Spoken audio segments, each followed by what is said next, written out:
که د چا سره پیسې نه وي بیا بلا به کله راځي بل به پورې ورکوې استغام لا کرته الرسول توای شانګران بلا سلامونه د هیلې ټلویزیون خوږو لیدونکو کندهار دی د شهیدانو چوک ته څیرمه دا چې د سړک په غاړه باندې څه خرڅېږي په تاسو باندې مسافر وروڼو باندې وینم چې دلته څه خرڅېږي راسره اوسئ راځئ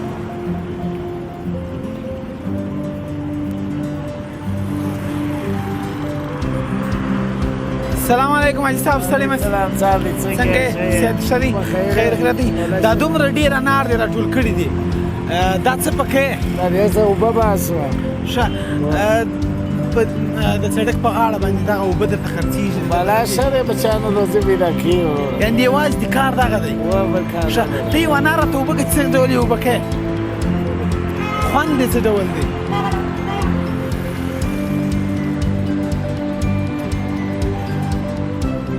ته لږ څه ورته نږدې که درته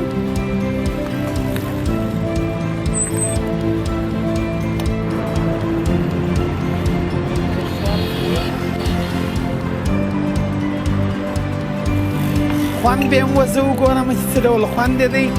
او دا څه ډول یې اوبه کړه یخی هم پکښې ستا وه د کندهار خلک کندهار ولایت او هلمند ولایت خلک شاید ورسره بلد دي ځینې کسان شاید وي دغه ګیلاس په څور کې دا به شل افغانۍ په 100 افغانۍ دا یو ګیلاس په 100 افغانۍ او نور کوم کوم قیمتونه درسره شته 100 افغانۍ 10 افغانۍ په 100 په 10 افغانۍ باندې که داسې کسان وه یو لسی هم نه ورڅخه بیا یا مجنې ګرځو ورکوئ که دغسې موت دا ورور وایي که چیرې د چا سره لسی هم نه و بیخي پیسې نه یې ورڅخه او زړه یې ورته ولاړ شوی و د انارو اوبو ته بیا یې نه ورڅخه ګرځو زه یې ګورم چې خوند یې څه ډول دی ماشاءالله ډېر خوندور نو لیدونکو د انارو اوبه مو ولیدې په 100 افغانیو باندې نو تر دې چې ګولۍ رانیسئ خوري یې تر دې دغه د انارو اوبه ډېرې ګټورې دي د خپل وطن انار چې په هر ولایت کې یاست دغه انار وخورئ ښه ارزان هم دي او ښه ګټور هم تمامیږي د دې تر څنګ اخوا ته یو بل جالبه شی هم شته چې خوړه کېږي او رانیول کېږي اوبه کېږي هغه هم در باندې وینو راسره اوسئ تا ته بېرته راګرځو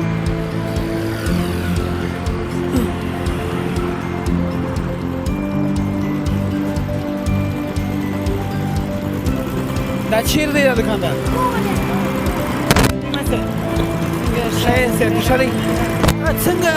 لرګیان دې دلته وډلې دي دا څه شي دي دا ګنی دی ښه ګنی دی یعنې زه ورسره بلد نه یم ما لرګی ورته وویل صحیح ده لیدونکو دا بیا ګنی دی تکتي ګنی څه ډول اوبه کوې راته ویې ښایي دا ګنی داسې اوبه کوو چې د ماشین د ریاض ورکو خو یو دانه لږ څه یې اوبه کوې دانه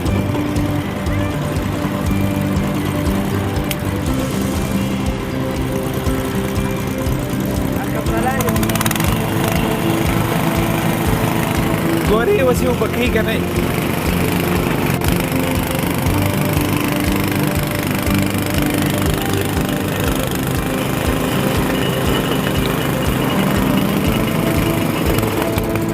هغه لرګي غوندې ګنی په اوبو باندې بدل شو ګورئ چې د اوبو خوند یې څه ډول دی ته دغه اوبه یو ګیلاس ورته واچوو ښه اول دا راته ووایه دا خوږېږي که تروې یا خوږېږي ښه نو څه قیمتونه یې څو دي دا ګیلاس په څو کې قیمتونه یې 10 بلا در دغونه که د چا سره پیسې نه وي بیا بلا به کله راځي بل به پورې ورکوې دی وایي دغسې نه پرېږدم خو په بله ورځ دی بیا راته راوړي ګورې چې خوند یې څه ډول دی کیمرمین ستا خو هوا نه ورته کېږي اوه قسم چې زه د خوږو شیانو سره نه یم جوړ خو ماشاءالله دی ډېر ښایسته خوند دی ډېره مننه کور یودان د هیلې ټلویزیون لیدونکو ته څه وایې کوم پیغامونه لرې استغام لا کرته الرسول توای شانګران بلا شان ډېر ګران دي شانګران